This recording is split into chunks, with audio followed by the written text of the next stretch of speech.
యేసుక్రీస్తు నామమున శ్రోతలందరికీ వందనాలు. మరొకసారి వాక్యం ధ్యానించుకునేదానికి నాకు దేవుడు అవకాశం ఇచ్చినందుకు దేవుడికి వందనాలు చెప్దాం. చిన్న ప్రార్థన చేసుకుందాం. దయగల దేవా, మీకే వందనాలు, స్తోత్రాలు నాయనా. తండ్రి, ఈరోజు మీ వాక్యం ధ్యానించుకోవడానికి మాకు ఇచ్చిన తరుణాన్ని బట్టి మీకు స్తోత్రం నాయనా. వినే శ్రోతలందరికీ కూడా తండ్రి, మీరు నా ద్వారా మాట్లాడే మాటలు అర్థమయ్యేటట్టుగా ఏర్పాటు చేయమని వేడుకొంచున్నాం. నన్ను మరుగుపరిచి నా ద్వారా మీరే మాట్లాడమని యేసుక్రీస్తు నామమున వేడుకొంచున్నాను తండ్రి, ఆమేన్. కీర్తన గ్రంథము 84:10 ఒక మాట ఉంది. కోరహు కుమారులు రాసిన కీర్తనది. నీ ఆవరణములో ఒక దినము గడుపుట 1000 దినముల కంటే శ్రేష్టము. ఒక దినము గడుపుటే 1000 దినాల కంటే మేలైతే మరి నిత్యము దేవుని సన్నిధిలో ఉంటే ఎంత గొప్పగా ఉంటుందో ఊహించగలమా? అందుకొరకే మనం ప్రయత్నించాలి. ఏమంటున్నారు? నీ ఆవరణంలో అంటే మందిరంలో ఒక దినము గడుపుట 1000 దినముల కంటే శ్రేష్టము. ఒక్క దినమే దేవుని దగ్గర ఉంటే ఇంత బాగుంటే మరి జీవితాంతం ఈ లోకంలో మన జీవితం అయిపోయిన తర్వాత మనం పరలోకంలో నిత్యము దేవుని దగ్గర గడుపుతుంటే ఎంత బాగుంటుంది కదా. మరి మనము నిత్య జీవం కోసం ఆశపడాలి, ప్రయత్నం చేయాలి. ఎవరికైనా కూడా ఈ లోకంలో మనుషులుగా పుట్టిన వాళ్ళందరికీ రెండు మార్గాలు ఉన్నాయి. ఈ జీవితము శాశ్వతం కాదు. దాదాపు 80 సంవత్సరాలు బతుకుతారేమో, తర్వాత ఎక్కడికి పోతాము?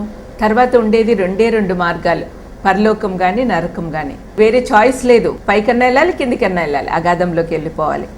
మరి యేసుప్రభు మత్తయి 7వ అధ్యాయంలో ఏం చెప్తాడంటే, ఇరుకు మార్గము, విశాల మార్గము అని 2 మార్గాలు ఉన్నాయి అని చెప్తూ ఉన్నాడు. ఆ మాటలు మనం చూసుకుంటే దేవుడు ఏమంటున్నాడు? మీరు విశాల మార్గంలో వెళ్తే పరలోకానికి పోయే అవకాశమే లేదు, ఇరుకు మార్గంలో పోతేనే మీరు పరలోకానికి వెళ్తారు అని యేసుప్రభు చెప్తూ ఉన్నాడు. మత్తయి 7వ అధ్యాయంలో ఉన్న ఆ మాటలు ఒక్కసారి మీకు చదివి వినిపిస్తాను. ఇరుకు ద్వారమున ప్రవేశించుడి, నాశనమునకు పోవు ద్వారము వెడల్పును ఆ దారి విశాలమునై ఉన్నది, దాని ద్వారా ప్రవేశించువారు అనేకులు. జీవమునకు పోవు ద్వారము ఇరుకును ఆ దారి సంకుచితమునై ఉన్నది, దాన్ని కనుగొనువారు కొందరే. Choice is yours. దేవుడు అంటున్నాడు, మీరే నిశ్చయం చేసుకోవాలి. మీరు కోరుకున్న దారికే వెళ్ళిపోతారు మీరు. ఇక్కడ 3 రకాల ద్వారాలు కనపడుతున్నాయి. ఇరుకు ద్వారము, విశాల ద్వారము, జీవ మార్గము, మరణ మార్గము, అనేకులు వెళ్ళే మార్గము, కొందరు వెళ్ళే మార్గము. మరి విశాల మార్గంలో అందరూ పోవాలని ఇష్టపడతారు. ఎందుకంటే విశాల మార్గంలో చాలా ఎంజాయ్మెంట్స్ ఉంటాయి, కష్టం ఏమీ ఉండదు అని అనుకుంటారు. కానీ ఇరుకు మార్గంలో ఇరుకు మేము పోలేమో అనుకుంటారేమో, కానీ ఇరుకు మార్గంలో ఉండే సుఖం ఇంకే దాంట్లో లేదు. ఒక్కసారి ఎంటర్ అయిపోతే సాఫీగా జరిగిపోతుంది మన జీవితం. అక్కడ ఉండేదంతా డిసిప్లిన్ అంతే. ఈ కాలం వాళ్ళకి డిసిప్లిన్ అనే మాటే నచ్చదు. కానీ దేవుడి మార్గంలో వెళ్ళే వాళ్ళు డిసిప్లిన్డ్గా ఉండాలి. అదే దేవుడు కోరుకుంటూ ఉన్నాడు. మరి ఇరుకు మార్గంలో వెళ్ళే వాళ్ళందరూ కూడా పరలోకానికి వెళ్తారు అని దేవుడే చెప్తున్నాడు స్వయంగా. ద్వితీయోపదేశకాండము 30:19 ఒక మాట ఉంది. నేడు జీవమును మరణమును ఆశీర్వాదమును శాపమును మీ ఎదుట ఉంచుతున్నాను అని దేవుడు చెప్తూ ఉన్నాడు. మనమే చూస్ చేసుకోవాలి. ఫ్రీ విల్ ఇచ్చాడు దేవుడు. ఆయన మనల్ని తన రక్తంతో కొన్నాడు, కానీ మనల్ని బానిసలుగా చూడట్లేదు. మనల్ని ఆయన తన బిడ్డలుగా చూస్తున్నాడు. ఫ్రీ విల్ ఇచ్చాడు, మీ ఇష్టం అంటున్నాడు. ప్రభు అయిన యేసు ఈ లోకంలో ఉన్నప్పుడు పరలోకాన్ని గురించి కంటే నరకాన్ని గురించి ఎక్కువసార్లు బోధించాడు.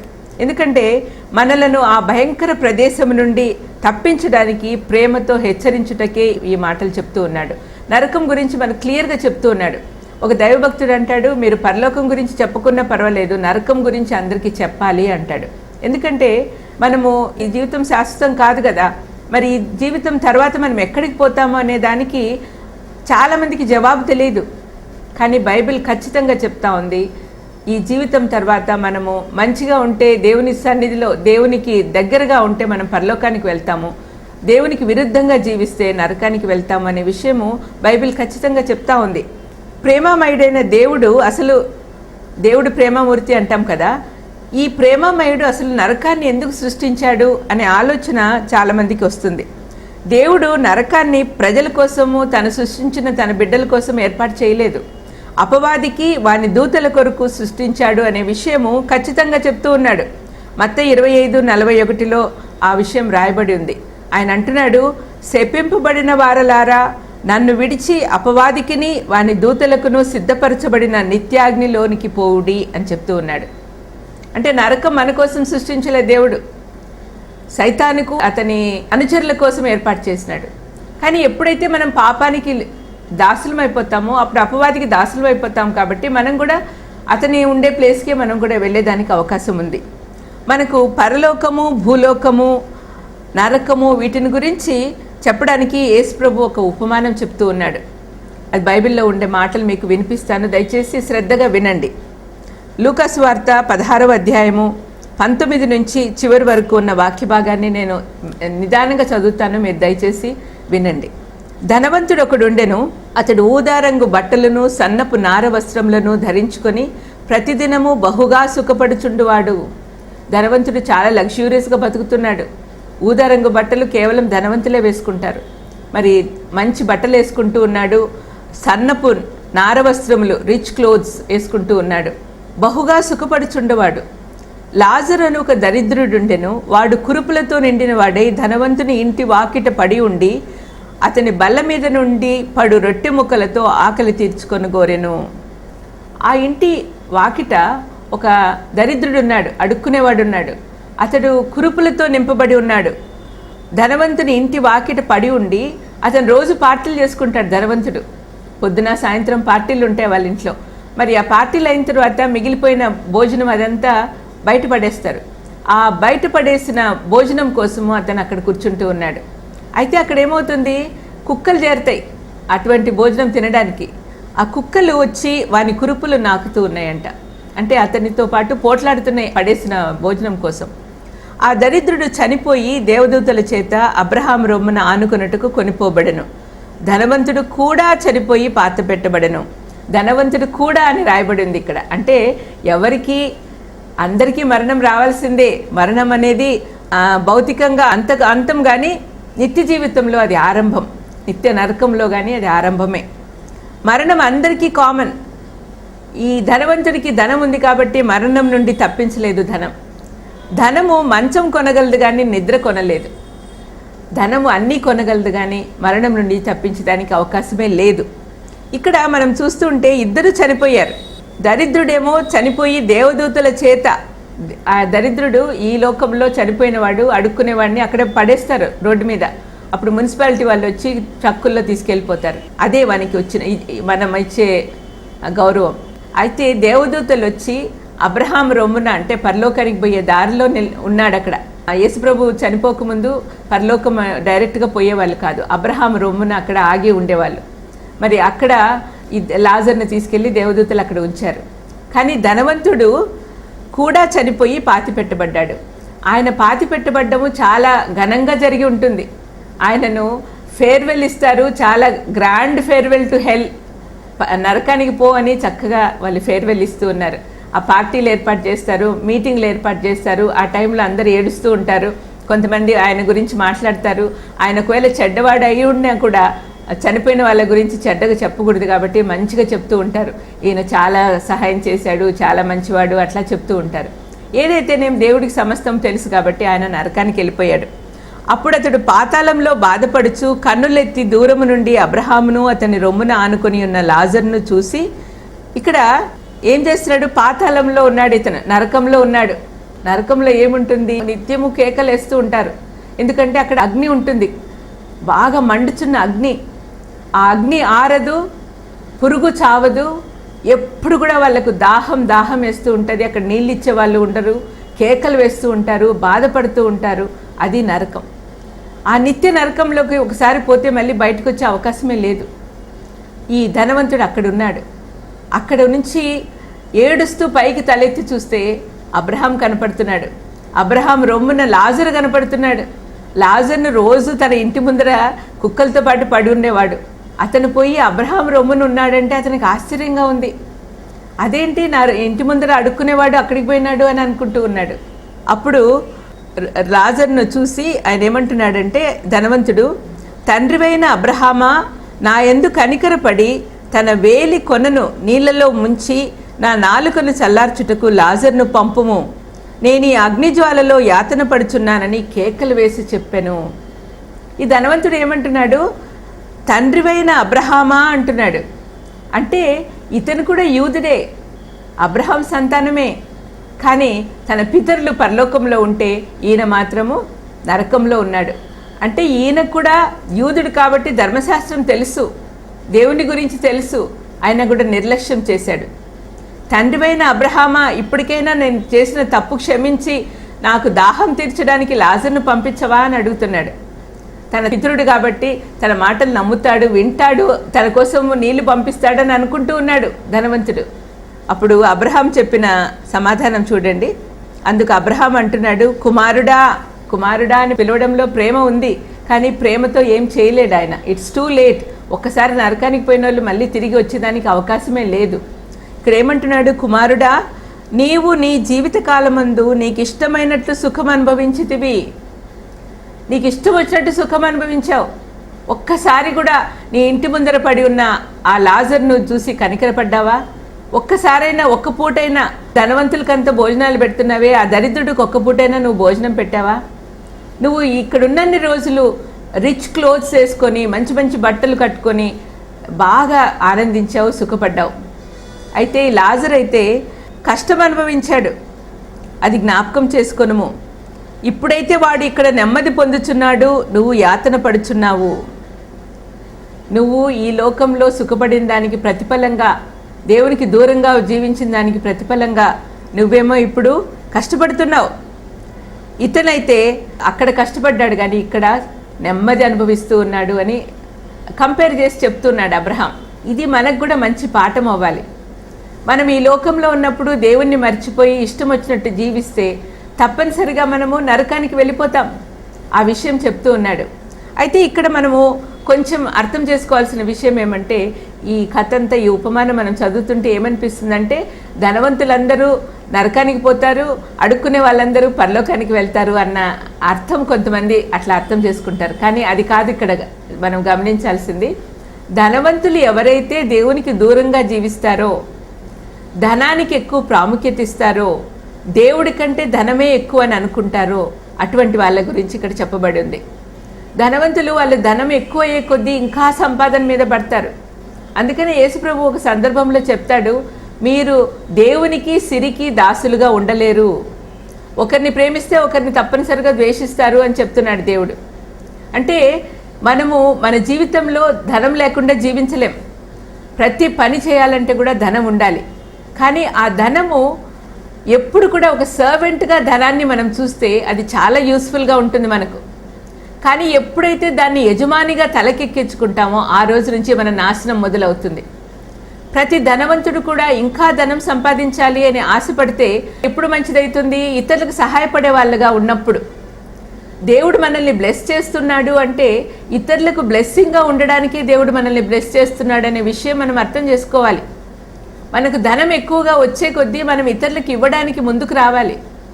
అప్పుడే మనం పరలోకానికి వెళ్ళేదానికి అవకాశం ఉంటుంది. ధనం లేకుండా ఏ పనులు కావు.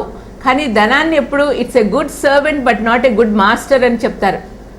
అంటే ఎప్పుడు సర్వెంట్గానే అది పనిచేసేదానికి మాత్రం పనిచేస్తుంది ధనం. కానీ దాన్ని ఎప్పుడైతే నెత్తిన పెట్టుకుంటారో అప్పుడు దేవుణ్ణి దూరం పరుచుకుంటారు. అప్పుడు తప్పనిసరిగా నరకానికి వెళ్ళేదానికి అవకాశం ఉంటుంది.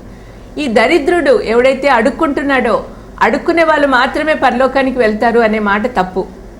అడుక్కునే వాడిని ఇక్కడ ఎందుకు తీసుకొచ్చారు అంటే, ఈ అడుక్కునే స్థితి ఎట్లాంటిదంటే, కురుపులతో ఉన్న ఆ కురూపిని తీసుకొచ్చి వాళ్ళ ఇంటి దగ్గర పడేస్తున్నారు. ఎవరైనా వేరే వాళ్ళు తీసుకొచ్చి అక్కడ పడేస్తుంటారు, అక్కడ అడుక్కోరా అని చెప్పి.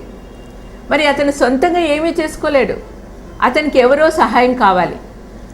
మరి ఈ దీనుడైన ఈ అడుక్కునేవాడు దేవుని మీద మాత్రమే ఆధారపడి ఉన్నాడు. అతనికి ఈ లోకంలో ఎవరు సహాయం చేసే వాళ్ళు లేరు. ఆ స్థితికి మనం పోతేనే మనం పరలోకానికి వెళ్తాము అని యేసుప్రభు చెప్తాడు. ఆత్మ విషయమై దీనులైన వారు ధన్యులు, పరలోక రాజ్యం వారిది అని యేసుప్రభు కొండ మీద ప్రసంగంలో చెప్తూ ఉన్నాడు. ఆత్మ విషయమై దీనులు అయి ఉండడం అంటే ఏంటంటే, మనము మన పాప స్థితి మనం కనుక్కొని దేవుని సన్నిధికి వెళ్ళి మన పాపాల కోసం క్షమాపణ అడిగితే అప్పుడే మనం దేవుని సన్నిధికి వెళ్ళేదానికి అవకాశం ఉంటుంది అని చెప్తూ ఉన్నాడు. మన దీన స్థితి మనం తెలుసుకోవాలి.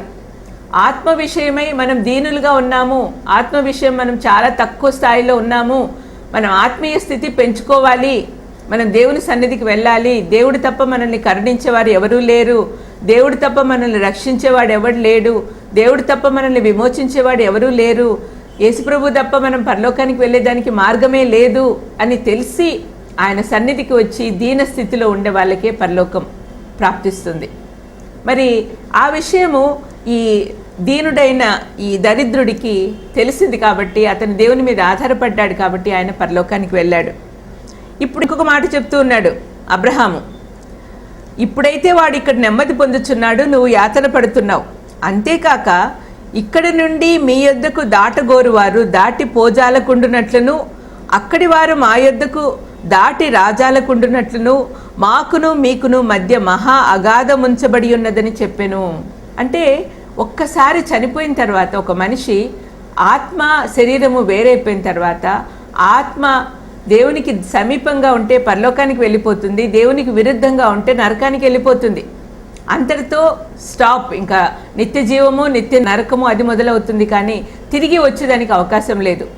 నరకంలో ఉండేవాళ్ళు పరలోకానికి వెళ్ళేదానికి అవకాశం లేదు, పరలోకంలో ఉండేవాళ్ళు నరకానికి వచ్చేదానికి వీలు కాదు అని అబ్రహాం ఖచ్చితంగా ఆ ధనవంతుడికి చెప్తూ ఉన్నాడు. అప్పుడు ధనవంతుడు ఏమంటున్నాడంటే, తండ్రి అలాగైతే నాకు 5 సహోదరులు ఉన్నారు, వారును ఈ వేదనకరమైన స్థలమునకు రాకుండా వారికి సాక్ష్యం ఇచ్చుటకై నా తండ్రి ఇంటికి వారిని పంపవలనని నిన్ను వేడుకొనుచున్నాను అంటున్నాడు. తండ్రి తండ్రి అని పిలవడంలో తన పితరుడు ఆయన అని గుర్తు చేస్తూ ఉన్నాడు. నన్ను క్షమించు తండ్రి, నేను నీ బిడ్డనే అని చెప్తూ ఉన్నాడు అబ్రహాంకు. అదేవిధంగా తండ్రి అని పిలిస్తే ఆయనకు జాలి కలుగుతుందేమో అని కూడా ఆలోచన ఉండొచ్చు. అతను ఏమంటున్నాడు, తండ్రి నాకు 5 సహోదరులు ఉన్నారు, నేను ఇక్కడ ఈ వేదనకరమైన స్థలంలోకి వచ్చాను, ఆ పరిస్థితి నా సహోదరులకు రాకుండా ఉండడానికి ఒక సాక్షిగా ఈ లాజర్ను పంపించు తండ్రి అంటున్నాడు. ఒక సాక్షి అంటే ఈ లాజర్ను అందరూ చూశారు, తన సహోదరులు కూడా ఆ ఇంటి ముందర పడి ఉండడం చూశారు. ఈ లాజరు పరలోకానికి వెళ్ళాడు, ఎందుకు వెళ్ళాడు అనే విషయము ఆయనే స్వయంగా వచ్చి చెప్తే అప్పుడు నా సహోదరులు అంగీకరిస్తారు, వాళ్ళు కూడా మార్పు చెందుతారు. కాబట్టి దయచేసి ఈ లాజర్ను ఒక సాక్షిగా పంపించు అని చెప్తూ ఉన్నాడు. సాక్షి అని అన్నప్పుడు ప్రతి ఒక్కరికి కూడా సాక్ష్యం ఉండాలండి. యేసుప్రభు మన జీవితంలో చేసిన మేళ్లను గురించి మనం ఇతరులకు చెప్పినప్పుడు సాక్ష్యంగా వాళ్ళు తప్పనిసరిగా యేసుప్రభుని అంగీకరిస్తారు. మనము బైబిల్ నుంచి ఒక వాక్యం చెప్తే, అవునండి మా వేదాల్లో కూడా ఇదే ఉంది అని చాలామంది చెప్పడం నేను విన్నాను. వేదాల్లో ఉండొచ్చు, ఇంకా మత గ్రంథాల్లో ఉండొచ్చు, కానీ సాక్ష్యం అనేది ఎవరికి వాళ్ళకి చెందినదే. ఇది పర్సనల్ ఎక్స్పీరియన్స్. సాక్ష్యాన్ని ఎవరు కాదనలేరు. యేసుప్రభు నా జీవితంలో ఇంత మేలు చేశాడు, నేను ఎప్పుడు చెప్తూ ఉంటాను, యేసుప్రభుని నమ్ముకున్న తర్వాత నా జీవితం ఆనందంతో నిండిపోయి ఉంది అని. మరి అది ఎవరు కాదనలేరు, ఎందుకంటే అందరికీ తెలుసు నేను ఇంతకుముందు ఎలా ఉండేదాన్ని, యేసుప్రభుని నమ్ముకున్న తర్వాత ఎంత సంతోషంగా ఉంటున్నాను అనే విషయం తెలుసు కాబట్టి వాళ్ళు నమ్ముతారు. అదేవిధంగా సాక్ష్యం అనేది ప్రతి యేసుప్రభు గురించి చెప్పే వాళ్ళందరికీ కూడా ఒక ఆయుధంగా ఉండాలి. దేవుడు మన జీవితంలో చేసిన మేళ్లను ఇతరులకు చెప్పాలి, అదే సాక్ష్యం అంటే. ఈ లాజరు జరిగిన మేలేమంటే, ఈ లోకంలో శ్రమపడ్డా కూడా అక్కడ అబ్రహాము రొమ్మున నెమ్మది కలిగి ఉన్నాడు. ఆ సాక్ష్యము చెప్పడానికి అతన్ని పంపించి తండ్రి అని బతిమలాడుకుంటున్నాడు ధనవంతుడు. అయితే అబ్రహాం ఏమంటున్నాడంటే, వారి యొద్ద మోషేయు ప్రవక్తలను ఉన్నారు, వారి మాటలు వినవలనని అతనితో చెప్పాడు. అక్కడ మోషే ప్రవక్తలు ఉన్నారు కదా. మోషే ప్రవక్తలు ఉండడం అంటే ఏంటంటే, వాళ్ళు రాసిన పుస్తకాలు ఉన్నాయి. పాత నిబంధనలో ఉండే పుస్తకాలన్నీ మొదటి పంచకాండాలు మోషే రాశాడు, తర్వాత ప్రవక్తల గ్రంథాలు ఉన్నాయి. ప్రవక్తల గ్రంథంలో తర్వాత యేసుప్రభు రావడం గురించి, యేసుప్రభు రక్షకుడిగా ఈ లోకానికి వస్తాడు, ఆయన నమ్ముకున్న వాళ్ళకి రక్షణ వస్తుంది అనే విషయాలన్నీ కూడా ప్రవక్తలు ప్రవచనాత్మకంగా చెప్పి ఉన్నారు. కాబట్టి వాళ్ళు చెప్పిన మాటలు విననీలే, వాళ్ళు వింటారులే అని అంటున్నాడు. వాళ్ళు వారి మాటలు వినాలి అని అతనితో చెప్తూ ఉన్నాడు. అప్పుడు అబ్రహాంతో ఈ ధనవంతుడు అంటున్నాడు, తండ్రివైన అబ్రహామా అలాగూ అనవద్దు. మళ్ళీ తండ్రి అంటున్నాడు చూడండి. తండ్రివైన అబ్రహామా, ఈ నీ కుమారుడు చెప్పిన మాటలు విను, దయచేసి నా మీద కరుణ చూపించు అంటున్నాడు. తండ్రివైన అబ్రహామా అలాగూ అనవద్దు. మృతులలో నుండి ఒకడు వారి యొద్దకు వెళ్ళిన ఎడల వారు మారు మనసు పొందుదురని చెప్పెను. ఒకడు చనిపోయి తిరిగి లేచిన తర్వాత అతనే పోయి స్వయంగా సాక్ష్యం ఇస్తే, అతను కూడా లాజరు అందరికీ తెలిసినవాడు, అతను పోయి సాక్ష్యం ఇస్తే తప్పనిసరిగా నా వాళ్ళందరూ నమ్ముకుంటారు, వాళ్ళు మారు మనసు పొందుతారు అనే మాట ధనవంతుడు చెప్తున్నాడు. ఈ మనం చదువుకున్న వాక్య భాగంలో మారు మనసు అనే మాట ఎక్కడి నుంచి వచ్చిందంటే పరలోకం నుంచి కాదండి, నరకం నుంచి వచ్చింది. అంటే ఈ ధనవంతుడికి మారు మనసు అనే మాట తెలుసు, దాని అర్థమూ తెలుసు, కానీ నిర్లక్ష్యం చేశాడు. మనలో చాలామంది సువార్త వింటూ ఉంటాం, యేసుప్రభుని గురించి తెలుసుకోవాలనే ఆశ కలిగి ఉంటాం, కానీ ముందుకు సాగట్లేదు. యేసుప్రభు నేనే మార్గం సత్యం జీవం అని చెప్పాడు, పరలోకానికి నా ద్వారా తప్ప వేరే మార్గమే లేదు అని చెప్పాడు. ఆ మాటలన్నీ వింటాము, మారు మనసు పొందాలి అని చెప్తాడు దేవుడు. యేసుప్రభు ఈ లోకానికి వచ్చిన తర్వాత ఎన్నోసార్లు మారు మనసు పొందుడి, దేవుని రాజ్యం సమీపించింది అని చెప్తూనే వచ్చాడు. మరి ఆ మాటలు వింటాం కానీ మారు మనసు పొందడానికి ముందుకు రావట్లేదు. మారు మనసు అంటే ఏంటంటే యేసుప్రభువుని నమ్ముకున్న తర్వాత కంప్లీట్గా మారిపోవడం, ఒక గొంగలి పురుగు నుంచి సీతాకోక చిలుకగా మారడం. గొంగలి పురుగుగా ఉన్నప్పుడు చాలా భయంకరమైన జీవితం, దాన్ని చూస్తేనే అందరూ చంపేయాలనిపిస్తూ ఉంటుంది. ఎందుకంటే ఆకులన్నీ తినేస్తుంది, మంచంతా తినేస్తుంది, పువ్వులు తినేస్తుంది. ఆ గొంగలి పురుగు చూడడానికి అసహ్యంగా ఉంటుంది. యేసుప్రభువుని నమ్ముకోకముందు మనం కూడా చీకటి జీవితంలో, పాపపు జీవితంలో ఉన్నప్పుడు అలాంటి గొంగలి పురుగు లాంటి వాళ్ళం. మరి ఎప్పుడైతే మనం యేసుప్రభువుని నమ్ముకుంటామో గొంగలి పురుగు కొన్ని రోజులు ఒక గూడు కట్టుకొని ఉంటుంది. అది ప్రశాంతంగా తన్ను తాను మార్చుకునే స్టేజ్. మనం కూడా ఆ స్టేజ్లో ఉండాలి. ఎప్పుడైతే మన చీకటి జీవితంలో నుంచి బయటికి రావాలి అనుకుంటామో, అప్పుడు ప్రభు మార్గంలోకి రావాలి అని అనుకున్నప్పుడు మనల్ని మనం పరీక్షించుకుంటూ ధ్యానించుకుంటూ ప్రభు సన్నిధిలో గడిపినప్పుడు తర్వాత వచ్చే రిజల్ట్ ఏంటి? బటర్ఫ్లై, సీతాకోక చిలుక. ఎంత అందంగా ఉంటుంది కదండి సీతాకోక చిలుక, రంగురంగులతో. అది జీవించేది 14 రోజులే, కానీ ఉన్నన్ని రోజులు సంతోషంగా అందరినీ ఆహ్లాదపరుస్తుంది, దాని రంగులతో అందరినీ సంతోషపరుస్తుంది. అటువంటి జీవితం మనకు ఉండాలి. మారు మనసు పొందిన తర్వాతనే మనం పరలోకానికి అర్హత సంపాదించుకుంటాం. మారు మనసు అంటే కంప్లీట్ ట్రాన్స్ఫర్మేషన్. గొంగలి పురుగు నుంచి సీతాకోక చిలుక. మరి ఆ సీతాకోక చిలుక జీవితం మనం కూడా అనుభవించాలి. మనం ఎన్ని రోజులు ఉన్నామని కాదు, కానీ ఎంతమందిని మన జీవితం ద్వారా ఆకర్షితులు చేశాం, ఎంతమందిని మన జీవితం ద్వారా యేసుప్రభు దగ్గరికి నడిపించాం. అదే దేవుడు కోరుకునేది. మన మారు మనసు పొందిన జీవితంలో అందరికీ ఉపయోగకరంగా ఉండాలి, దేవుడి చిత్త ప్రకారం జీవించాలి. అది దేవుడు కోరుకుంటూ ఉన్నాడు. ఇక్కడ ఏమంటున్నాడు? మారు మనసు, మృతులలో నుండి ఒకడు వారి యొద్దకు వెళ్ళిన ఎడల వారు మారు మనసు పొందుదురని చెప్పెను. దయచేసి తండ్రి లాజర్ను పంపించు తండ్రి, నా సహోదరులు మారు మనసు పొందాలంటే అదొక్కటే మార్గము. వాళ్ళు లాజర్ను చూసిన తర్వాతైనా వాళ్ళకి బుద్ధి వస్తుంది, అప్పుడైనా వాళ్ళు మారు మనసు పొందుతారు, దయచేసి పంపించు అని వేడుకుంటూ ఉన్నాడు. అయితే ధనవంతుడు మార్పు చెందాల్సింది చనిపోక ముందు, కానీ నరకానికి పోయిన తర్వాత మార్పు చెందుతూ ఉన్నాడు. అక్కడ మార్పు చెందినా చెందకపోయినా ఏం ప్రయోజనం లేదు. మార్పు చెందినా కూడా వాళ్ళు బయటకు వచ్చే అవకాశమే లేదు. అందుకు అబ్రహాం ఏమంటున్నాడంటే, మోషేయు ప్రవక్తలను చెప్పిన మాటలు వారు వినని ఎడల మృతులలో నుండి ఒకడు లేచినని వారు నమ్మరని అతనితో చెప్పెను. అంటే బైబిల్లో ఏమేం మాటలు ఉన్నాయో అవన్నీ నమ్మకపోతే మృతులలో నుండి ఒకడు వచ్చి లేచి చెప్పినా కూడా వాళ్ళు వినరు, వాళ్ళు మూర్ఖులు, వాళ్ళు మాట వినరు అని ఖచ్చితంగా అబ్రహాం చెప్తూ ఉన్నాడు. ఎందుకంటే ఆయన యూదుల సంగతులన్నీ తెలుసు అబ్రహాంకు. తన సంతానం అంతా ఎంత భయంకరంగా తయారయ్యారో ఆయనకు తెలుసు. దేవుని మాట వినకుండా విగ్రహారాధనకు పోయి దేవునికి వ్యతిరేకంగా పనులు చేస్తూ చాలా దేవుణ్ణి విసిగిచ్చారు అనే సంగతి ఆయనకు తెలుసు. అందుకనే అట్లా అంటున్నాడు. ఇప్పుడు నేను ఈ లాజర్ను పంపించినా కూడా వాళ్ళు మారిపోయే అవకాశం లేదు కాబట్టి నేను పంపియను అన్నట్టుగా చెప్తూ ఉన్నాడు. తండ్రి అబ్రహామా, తండ్రి అని ఎంత మొత్తుకున్నా కూడా ఏం ప్రయోజనం లేదు. కేకలు వేస్తున్నాడు ధనవంతుడు, కానీ ఎక్కడ ఏం ప్రయోజనం లేకుండా ఉన్నాడు. దేవుడు యేసుప్రభు స్వయంగా చెప్తూ ఉన్నాడు, మీకు నరకము పరలోకం ఎట్లా ఉంటుందో నేను చూపిస్తూ ఉన్నాను, ఇప్పటికైనా మీరు మారు మనసు పొంది పరలోకానికి వెళ్ళేదానికి సిద్ధపడండి అని అంటూ ఉన్నాడు. యెహోవా నీ గుడారంలో అతిథిగా ఉండదగిన వాడెవడు అని కీర్తనకారుడు అంటాడు. ఎవరు దేవుని సన్నిధిలో ఉండగలరు? ఇక్కడ మనం ధనవంతుని గురించి మాట్లాడినప్పుడు సన్నపు నార వస్త్రాలు ధరించుకున్నాడు, ఊదారంగు బట్టలు ధరించుకున్నాడు ఈ లోకంలో ఉన్నప్పుడు. కానీ దేవుని ఎదుట నిల్చోడానికి కావాల్సింది ధనం అంటే చాలా కాస్ట్లీ బట్టలు కాదు. మనకు కావాల్సింది నీతి వస్త్రం. నీతిమంతులుగా తీర్చిదిద్దిన యేసుప్రభు ఇచ్చే వస్త్రాన్ని ధరించుకోవాలి.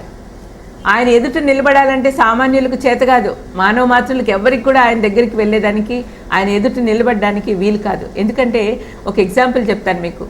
సూర్యుడు ఒక పార్టీ ఇచ్చాడు అనుకోండి, సూర్యుడి దగ్గరికి ఎవరు పోగలరు? సూర్యుడిని మనం కళ్ళతో చూడగలమా? మనం ఎవరం పోలేం. మరి సూర్యుడిని సృష్టించిన దేవుని దగ్గరికి వెళ్ళాలి అంటే ఎవరికైనా వీలవుతుందా? కానీ ఆయన ఇచ్చిన రక్షణ వస్త్రం ఉంటే మనం వెళ్ళగలం. దేవుడు ఈ దరిద్రుడికి ఆ రక్షణ వస్త్రం ఇచ్చాడు. మరి ఆ విధంగా మనము ఆలోచిస్తే మనమందరం కూడా ఈ రక్షణ వస్త్రం ధరించుకొని దేవుని దగ్గరికి వెళ్ళాలి అని మనం నేర్చుకోవాలి. పరలోకానికి వెళ్ళాలంటే మనం చేయాల్సిన 3 పనులు ఏమంటే, వినాలి, యేసుప్రభుని గురించి వినాలి, నమ్మాలి, మారాలి. మార్పు అంటే నేను ఇంతకుముందు చెప్పాను. దాంట్లో ఏమేమి ఉండాలి అంటే పరితాపము, మనం చేసిన తప్పుల గురించి మనం తెలుసుకొని పరితపించాలి. పాపపు ఒప్పుకోలు చేయాలి. దేవుని సన్నిధికి వెళ్ళి మనం ఏ పాపాలు చేసామో అవన్నీ ఒప్పుకోవాలి, పశ్చాత్తాపడాలి. తర్వాత పరివర్తన అంటే మార్పు చెందాలి. ఈ మారు మనసులో ఉండే స్టేజ్లో ఒకసారి చెప్తాను మీకు. పరితాపము, పాపపు ఒప్పుకోలు, పశ్చాత్తాపము, పరివర్తన, ఇవన్నీ మనకు ఉన్నప్పుడు మనం దేవుని సన్నిధికి తప్పనిసరిగా వెళ్ళగలం. మారు మనసు అంటే అదే.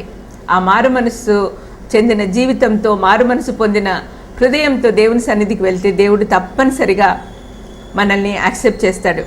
మత్తయి 7:21 యేసుప్రభు ఒక మాట అంటున్నాడు, నా తండ్రి చిత్త ప్రకారము చేయువాడే పరలోకంలో ప్రవేశిస్తాడు. కొన్ని రూల్స్ పాటించాలి, డిసిప్లిన్డ్గా ఉండాలి, దేవుడి ఆజ్ఞలు పాటించాలి. అందుకనే పౌలు అంటున్నాడు ఎఫెసీ పత్రికలో, నిద్రించుచున్న నీవు మేల్కొని మృతులలో నుండి లెమ్ము, క్రీస్తు నీ మీద ప్రకాశించునని ఆయన చెప్తూ ఉన్నాడు. మృతులలో ఉండడము అంటే యేసుప్రభు నమ్మక ముందు మనము చచ్చిన వారంగా ఉన్నాము అని పౌలు చాలా చోట్ల చెప్తాడు. యేసుప్రభు నమ్మకుంటే మనం నరకానికి వెళ్ళిపోతాం, ఇంకా చచ్చిపోయిన వాళ్ళతో సమానం. అయితే యేసుప్రభు నమ్ముకున్న తర్వాత రెండవ మరణం లేదు, నరకం లేదు. కాబట్టి మనం దేవుని సన్నిధికి వెళ్ళగలం. నా తండ్రి చిత్తానుసారంగా చేసేవాడే పరలోకంలో ప్రవేశిస్తాడు. నిద్రించుచున్న నీవు మేల్కో, మృతుల్లో నుండి లెమ్ము, క్రీస్తు నీ మీద ప్రకాశించును అని చెప్తూ ఉన్నాడు. మరి సజీవులుగా ఉన్న మనపై క్రీస్తు వెలుగు ప్రకాశిస్తుంది. మనం ఆ వెలుగును ఇతరులకు రిఫ్లెక్ట్ చేయాలి. ఈ మాటలన్నీ విన్న మీరందరూ కూడా పరలోకము నరకము అనేది కథలు కాదు, అది నిజము అనే సంగతి తెలుసుకోవాలి. మనం తప్పనిసరిగా పరలోకానికి వెళ్ళాలి, లేకపోతే ఆ నిత్య నరకాగ్నిలో పడి ఎప్పుడూ హాహాకారాలు చేసుకుంటూ ఏడుస్తూ కేకలు వేస్తూ ఉండే పరిస్థితి మనకు రాకూడదని ఈ మాటలు విన్న మీరందరూ కూడా ఇదొక ఛాలెంజ్గా తీసుకొని పరలోకానికి వెళ్ళాలి అని కష్టపడి దేవుని సన్నిధికి వెళ్ళాలి అని ఆశిస్తూ మేము మీకోసం ప్రార్థన చేస్తాను. ఎందుకంటే మన జీవితం శాశ్వతం కాదని ఇంకొకసారి మీకు గుర్తు చేస్తూ ఉన్నాను. అందరము చనిపోయే వాళ్ళమే శారీరకంగా, కానీ రెండవ మరణం ఉండకూడదు. రెండవ మరణం అంటే నరకానికి వెళ్ళడం, అది లేకుండా ఉండాలి. మనం అందరం కూడా యేసుప్రభు మార్గంలో వెళ్ళి అందరూ కూడా పరలోకానికి వెళ్ళాలి అనే ఆశతో మీరందరూ ముందుకు సాగాలని మిమ్మల్ని కోరుకుంటూ ముగిస్తున్నాను. చిన్న ప్రార్థన చేసుకుందాం.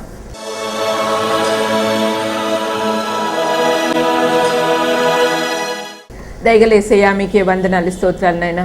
కృపగల దేవా, మీరు నా ద్వారా మాట్లాడిన మాటలను బట్టి మీకు స్తోత్రం. పరలోకము నరకము ఎంత నిజమో మీరు మాకు చూపించారు నాయన.